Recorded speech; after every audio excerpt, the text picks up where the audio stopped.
মানুষের জীবন বদলানো শুরু হয় কোনো বড় সুযোগ থেকে না, শুরু হয় একটা সিদ্ধান্ত থেকে।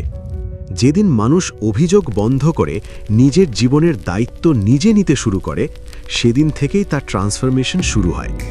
তারপর সে ধীরে ধীরে নিজের স্কিলের ওপর কাজ করে, নিজের শরীরের ওপর কাজ করে, নিজের ডিসিপ্লিনের ওপর কাজ করে।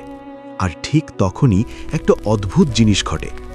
যারা আগে আপনার সাথে একই জায়গায় ছিল, তারা আপনার পরিবর্তন দেখে অস্বস্তি অনুভব করতে শুরু করে, কারণ আপনার উন্নতি তাদের থেমে থাকার কথাটা চোখে আঙুল দিয়ে দেখিয়ে দেয়।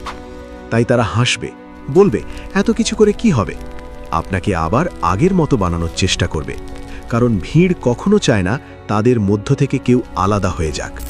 কিন্তু সত্যি হলো, মানুষ যখন বদলাতে শুরু করে, তখন প্রথমে তার চারপাশের মানুষই তার বিরুদ্ধে যায়।